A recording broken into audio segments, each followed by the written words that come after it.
చాలా కష్టపడ్డారు. పాప జ్ఞానేశ్వరికి సంబంధించిన అప్డేట్స్ ఏమున్నాయి మేడం? జ్ఞానేశ్వరికి సంబంధించి నిజంగా చాలా దురదృష్టం. నేను ప్రతిరోజు మార్నింగ్ ఈవినింగ్ ఎస్పీ గారితో నేను మాట్లాడుతున్నా. మై గాడ్స్ అంటే ఆ తల్లికి కంపల్సరీగా నా సపోర్ట్ కూడా ఉండాలి. యాజ్ ఎర్లీ యాజ్ పాసిబుల్ నేను కూడా అమ్మాయిని వెళ్ళి కలుస్తాను ఒకసారి. నా చిన్నపిల్ల ఎక్కడైతే తప్పింది, ఆఖరికి ఆ డాగ్ ఏదైతే అమ్మాయిని అసిస్ట్ చేసి వెళ్ళిందో ఆ డాగ్ చనిపోయిన తర్వాత కూడా పోస్ట్ మార్టం కూడా చేయడం జరిగింది. ఆ రిపోర్ట్ కూడా రావడానికి ఒక one day post mortem report వస్తుంది.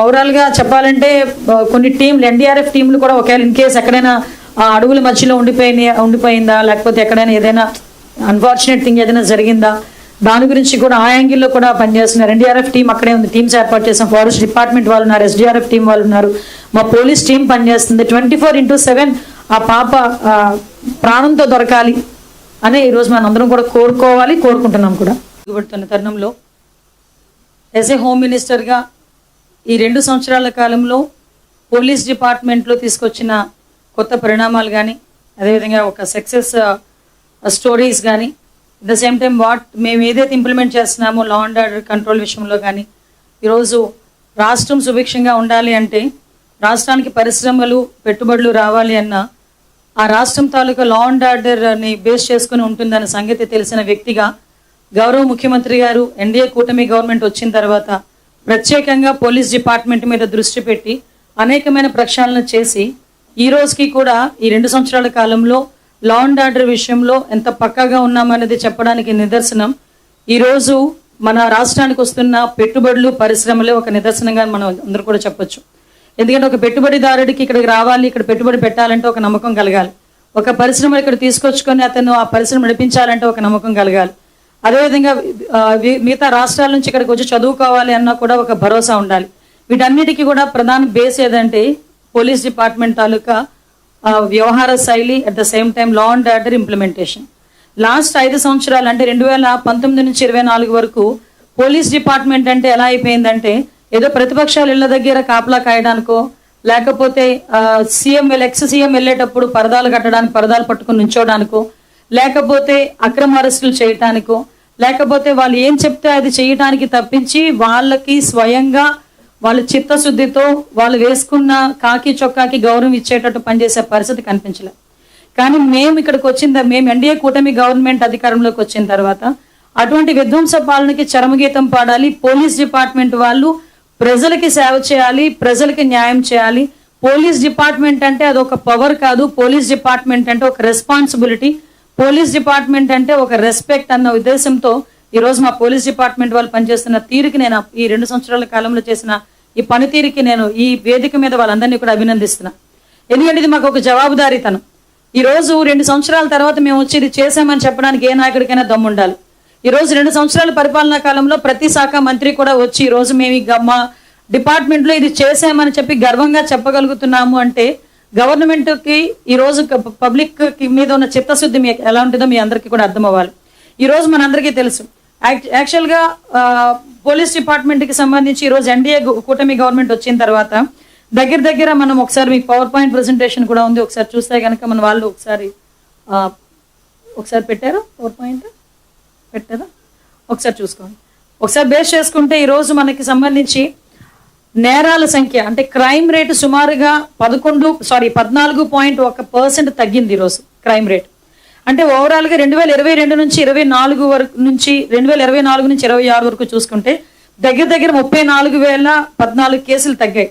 అంటే ఈరోజు ఈ క్రైమ్ రేటు తగ్గింది అని చెప్పడానికి ఇది ఒక ఉదాహరణ కింద మనం కూడా చెప్పొచ్చు.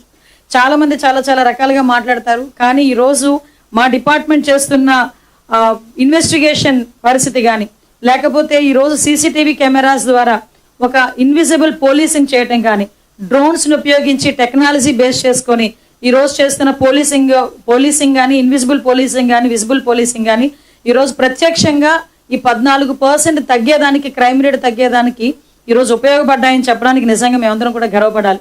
ఈరోజు పరిస్థితి ఎలా ఉందంటే ఇంతకు ముందు టెక్నాలజీని బేస్ సీసీటీవీ కెమెరాస్ ఉండేవంటే 14,000 సీసీటీవీ కెమెరాస్ సుమారుగా 2018లో గౌరవ ముఖ్యమంత్రిగా చంద్రబాబు నాయుడు గారు ఉండేటప్పుడు ఇన్స్టాల్ చేస్తే, మ్యాట్రిక్స్ సంస్థ చెప్పి ఇన్స్టాల్ చేస్తే 2019 నుంచి 24 వరకు వాటికి కనీసం చార్జెస్ కూడా ఇవ్వకుండా, అంటే వాటికి మెయింటెనెన్స్ చార్జెస్ కూడా ఇవ్వకుండా ఈ 5 సంవత్సరాలు కూడా వాటిని నిరుపయోగంగా వదిలేసి కేవలం బొమ్మలు మాత్రమే ఉండే పరిస్థితుల్లో కనిపించేవి సీసీటీవీ కెమెరాస్. మళ్ళీ అగైన్ 2024 ఎన్డీఏ కూటమి గవర్నమెంట్ వచ్చిన తర్వాత ప్రత్యేకంగా సీసీటీవీ కెమెరాస్ మీద దృష్టి పెట్టి వాటిని అన్నింటినీ కూడా మేము రినోవేట్ చేయడమే కాకుండా అగైన్ పబ్లిక్ పార్టిసిపేషన్ తో ఇప్పుడు విజయవాడ కమిషనర్ లాంటి కమిషనరేట్ లో ప్రతి నియోజకవర్గంలోని కూడా అన్ని విలేజెస్ లో కూడా సీసీటీవీ కెమెరాస్ పెట్టుకునే పరిస్థితికి ఈరోజు తీసుకొచ్చాం. అంటే ఒక పక్క నుంచి కమ్యూనిటీ సపోర్ట్ చేస్తుంది, ఒక పక్క నుంచి police department support, government support తో 1,00,000 సీసీటీవీ కెమెరాస్ టార్గెట్ గా చేసుకుని అరౌండ్ ఈ రోజు 70% వరకు సీసీటీవీ కెమెరాస్ ఇన్స్టాల్ చేసుకుని వాటికి సంబంధించిన ఫీడ్ కూడా నియర్ బై ఉన్న కమాండ్ కంట్రోల్ రూమ్స్ కి అప్పచెప్పి అక్కడ ఏ ఇన్వెస్టిగేషన్ అయినా చాలా ఈజీగా తొందరగా చేసుకునే దానికి ఇది ఒక మెయిన్ టూల్ అయిందని చెప్పడానికి నిజంగా మేము గర్వపడాలి. ఎందుకంటే ఈ రోజు మీరు అబ్జర్వ్ చేసుకుంటే ఒక క్రైమ్ జరిగింది అని చెప్పిన తర్వాత ఆ క్రిమినల్ ని పట్టుకోవడానికి within 24 hours to 48 hours మేము పట్టుకోగలుగుతున్నామంటే because of that CCTV cameras one of the best tool మాకు ఈ రోజు. అటువంటి వాటిల్నే లాస్ట్ గవర్నమెంట్ లో నిర్వీర్యం చేసేసిన పరిస్థితి కూడా ఈ రోజు గుర్తు చేయాలి. సో అగైన్ మేము ఈ రోజు వాటి ద్వారా ఇన్వెస్టిగేషన్ తొందరగా చేస్తున్నాం, ఎవిడెన్స్ తొందరగా కోర్టుకి సబ్మిట్ చేస్తున్నాం, ఆఖరికి కన్విక్షన్ రేట్స్ కూడా చాలా ఎక్కువగా పెరిగాయని చెప్పడానికి ఈ రోజు నేను హ్యాపీ ఫీల్ అవుతున్నాను. అట్ ద సేమ్ టైం మన అందరికీ తెలుసు మహిళా రక్షణ అన్నది చాలా పెద్ద ప్రయారిటీ. ఈ రోజు ఎక్కడైనా మహిళ రక్షణగా ఉంటే గనక మనం గాంధీ గారి దగ్గర నుంచి మనం మొదలు పెట్టుకుంటాం. అర్ధరాత్రి 12 గంటలకి ఆడది ఒంటరిగా నడిచిన రోజే నిజమైన స్వతంత్రం వచ్చినట్టు అని. ఆ రోజు నుంచి ఈ రోజు వరకు కూడా మహిళా భద్రత మీద సపరేట్ గా అంటే ఒక ప్రత్యేకమైన దృష్టి ప్రతి గవర్నమెంట్ ఏ రాష్ట్రంలో ఉన్నా ప్రతి గవర్నమెంట్ పెట్టాల్సిన అవసరం ఉంది. దురదృష్టవశాత్తు లాస్ట్ గవర్నమెంట్ లో దిశ అని చెప్పి ఒక అంటే ఒక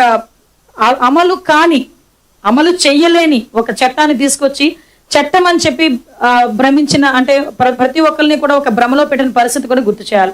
కానీ ఈ రోజు మేము ఒక చిత్తశుద్ధి గల గవర్నమెంట్ గా మహిళకి సంబంధించి ఒక భద్రత విషయంలో ఒక స్పెషల్ గా ఒక ఐజీ స్థాయి వ్యక్తిని మన రాజకుమారి గారిని ప్రత్యేకంగా ఐజీ స్థాయి వ్యక్తిని నియమించి ఆవిడకి సపోర్టివ్ గా ఒక 2 ఎస్పీలని అదేవిధంగా కిందన ఒక టీం ని ఏర్పాటు చేసుకుని శక్తి ఈ రోజు ఒక మహిళా విభాగానికి సంబంధించి ఉమెన్ అండ్ చైల్డ్ ప్రొటెక్షన్ కింద ఒక ప్రత్యేకంగా విభాగాన్ని ఏర్పాటు చేసి వాళ్ళందరికీ కూడా సెపరేట్ గా ఒక వింగ్ ని ఏర్పాటు చేయడం జరిగింది. దీనిలో చూస్తే శక్తి యాప్ లో దగ్గర 16 విభాగాలతో శక్తి యాప్ లో కూడా దాంట్లోని ఫీచర్స్ అన్ని ఉన్నాయి. ఈరోజు వాటితో పాటు దగ్గర 1,55,00,000 మంది ఈ రోజుకి డౌన్లోడ్ చేసుకున్న పరిస్థితి.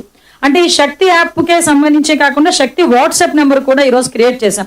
అంటే చాలా మంది ఈ శక్తి యాప్ ని డౌన్లోడ్ చేసుకోవటం ఒకవేళ ఇన్ కేస్ యూసేజ్ చేయటం వాళ్ళకి ఏమైనా ఇబ్బంది అయితే గనక వాళ్ళు డైరెక్ట్ గా 7553485111 నెంబర్ కి శక్తి వాట్సాప్ నెంబర్ కి డైరెక్ట్ గా కనుక వాళ్ళు ఒక మెసేజ్ పంపించినా ఒక వీడియో పంపించినా వాళ్ళు ఏదైనా ఇబ్బందుల్లో ఉండి ఒక చిన్న వాయిస్ మెసేజ్ పంపించినా కూడా ఇమ్మీడియట్ గా మేము రెస్పాండ్ అయ్యే పరిస్థితి కూడా కనిపిస్తా ఉంది.